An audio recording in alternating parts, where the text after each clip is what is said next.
And we turn to the life and work of a man who helped define a new age of technology.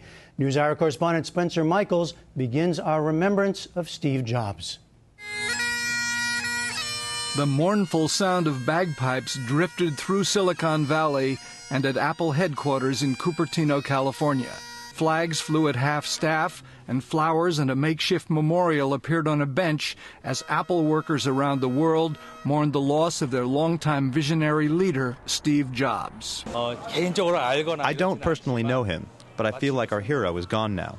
I feel heartbroken. Indeed, tributes poured in from all around the globe to the man who left his mark with a variety of landmark innovations. From Apple users in San Francisco, it's an amazing legacy. He's just been a force of nature. It's no longer, do you have a portable music device or do you have a Walkman? It's, I want an iPad or an iPod. That's the music device of choice. To world leaders like Australian Prime Minister Julia Gillard. And the jobs of the future are going to be shaped by innovation, and we hear the news of the loss of an incredible global innovator. I mean, it's not too much to say. He literally changed our world. Practically the moment Steve Jobs' death was announced, people started showing up at Apple stores around the country, leaving gifts and writing Steve Jobs notes. Just a few blocks away in San Francisco at Twitter headquarters, they observed a moment of silence for Steve Jobs. Microsoft founder Bill Gates, Jobs' longtime rival, tweeted his respects. He said the world rarely sees someone who made such a profound impact. And the man who co-founded Apple with Jobs, Steve Wozniak, spoke of his longtime friend. It's like the world lost a John Lennon.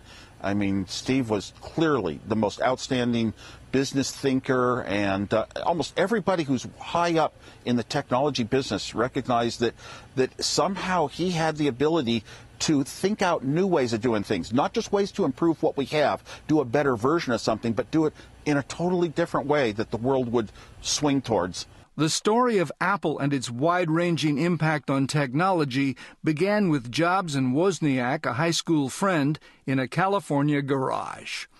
The pair scored an early hit with the Apple II in 1977, the first consumer-grade computer to catch on.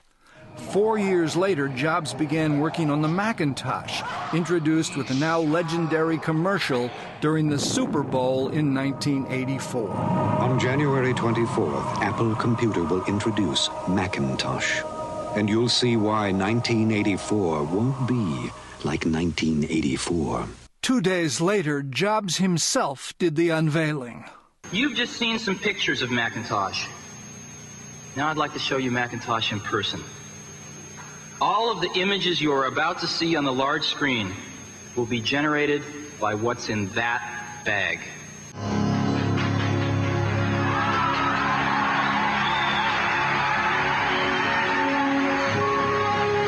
But early Macintosh sales proved disappointing, and by the mid-1980s, Apple was in a slump, and Jobs was forced out. During that time, he bought a tiny graphics company called Pixar from Star Wars creator George Lucas. My name is Woody. Its first film, Toy Story, was a 4-year project involving a team of computer scientists, artists, and animators, and the company became a force in the film industry with a string of major hits. Then, a decade after leaving Apple, Jobs returned in 1996, and the company began a turnaround.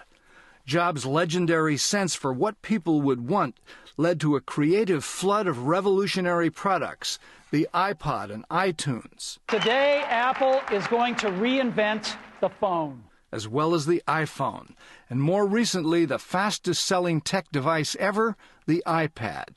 He also held more than 300 patents, including one for the 1998 iMac's unusual design. But there were also criticisms, aimed especially at the low wages and labor practices used by Apple suppliers in China.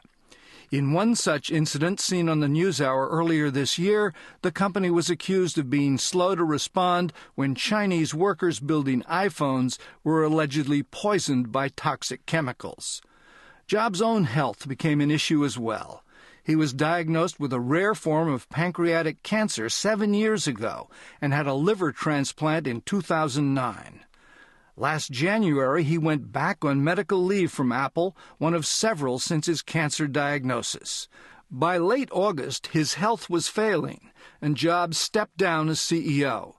He had candidly addressed his mortality, telling Stanford graduates in 2005 that the prospect of death was an inspiration to him. When I was 17, I read a quote that went something like, "If you live each day as if it was your last, someday you'll most certainly be right." It made an impression on me, and since then, for the past 33 years, I've looked in the mirror every morning and asked myself, if today were the last day of my life, would I want to do what I am about to do today? And whenever the answer has been no for too many days in a row, I know I need to change something. Remembering that I'll be dead soon is the most important tool I've ever encountered to help me make the big choices in life. Jobs made his last public appearance in June, where he introduced two new products, the Lion operating system and the iCloud. There was speculation Jobs might appear at Apple's launch of the iPhone 4S this past Tuesday, but he did not, and instead his hand-picked successor, Tim Cook, took Jobs' place. 24 hours later came Apple's announcement that Steve Jobs had died peacefully at age 56. President Obama, who received his iPad from Steve Jobs personally, said in a statement, "There may be no greater tribute to Steve's success than the fact that much of the world learned of his passing on a device he invented, whether a Mac, an iPhone, or an iPad." And many used those very devices to join in vigils and online celebrations of Steve Jobs' innovative genius and the contributions that have shaped much of modern life.